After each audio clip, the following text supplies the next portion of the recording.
பெருந்தலைவர் காமராஜரை குறித்து திராவிட முன்னேற்றக் கழகத்தினுடைய நாடாளுமன்ற உறுப்பினர் திருச்சி சிவா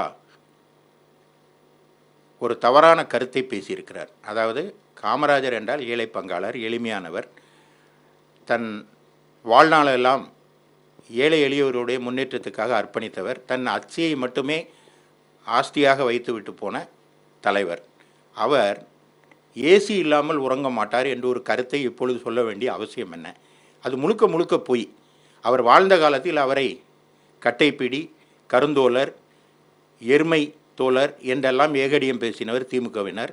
அது மட்டும் இல்லாமல் அவர் சுவிட்சர்லாந்து வங்கியில் பணம் வைத்திருந்தார் என்று அன்றைக்கு அவரை பற்றி அவதூறாக பேசியவர்கள் தான் திமுகவினர். அவர் மறைந்து 50 ஆண்டுகள் ஆகிவிட்டது. இப்போது அவர் ஏசி இல்லாமல் உறங்க மாட்டார் என்ற ஒரு கருத்தை, விஷமமான கருத்தை திராவிட முன்னேற்ற கழக மேடையிலே திராவிட முன்னேற்ற கழகத்தினுடைய ஒரு மூத்த தலைவர் சிவா இவ்வாறு பேசலாமா?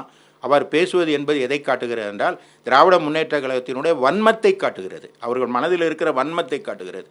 காமராஜரை குறித்து தொடர்ந்து அவதூறாக ஆர்எஸ் பாரதி பேசினார், ராஜீவ்காந்தி பேசினார், இப்போது சிவா பேசியிருக்கிறார். இதுக்கெல்லாம் காரணம் என்னன்னா கருணாநிதி இந்த வன்மத்தை விதைத்து விட்டு போயிருக்கிறார். அதை அவர்கள் தொடர்ந்து தொய்வில்லாமல் செய்து கொண்டிருக்கிறார்கள். இந்த லட்சணத்தில் காங்கிரஸோட கூட்டணி வரையாம். காங்கிரஸுக்குன்னு தலைவர்கள் இருக்கிறாங்க, அதுக்கு ஒரு அலுவலகம் இருக்குது, சத்தியமூர்த்தி பவன் என்ற ஒரு அலுவலகம் இருக்குது. அது என்ன திராவிட முன்னேற்ற கழகத்தினுடைய முகாம் அலுவலகமாக மாறிவிட்டதா? திராவிட முன்னேற்ற கழகத்தினுடைய இந்த விமர்சனத்தை தட்டி கேட்பதற்கு காங்கிரஸில் யாருக்கும் முதுகெலும்பு இல்லையா? அவங்க கூட்டணியில் இருக்கிறீங்களா, இல்லைன்னா அடிமாடாக விலைக்கு போயிட்டீங்களா என்று காங்கிரஸாரை கேட்க விரும்புகிறேன். ஏனென்றால் திமுக செய்கிற இந்த பொய் பிரச்சாரத்தை, காமராஜரை இழிவுபடுத்துகிறதை காங்கிரஸ் கேட்கிறதோ இல்லையோ, நாங்கள் கேட்போம். ஏனென்றால் அதிமுகவுக்கு தான் அது உரிமை இருக்கிறது. காமராஜர் மீது பற்றும் பாசமும் கொண்டவர்கள் நாங்கள். எங்களுடைய தலைவர், எங்களுடைய நிறுவன தலைவர் புரட்சித் தலைவர் எம்ஜிஆர் சொன்னார், அண்ணா எனது வழிகாட்டி, ஆனால் பெருந்தலைவர் காமராஜர் தான் என்னுடைய தலைவர் என்று சொன்னவர் புரட்சித் தலைவர் எம்ஜிஆர். எனவே இதை திராவிட முன்னேற்ற கழகத்தினுடைய நாடாளுமன்ற உறுப்பினர் சிவாவினுடைய இந்த விஷமத்தனமான பேச்சை நாங்கள் வன்மையாக கண்டிக்கிறோம்.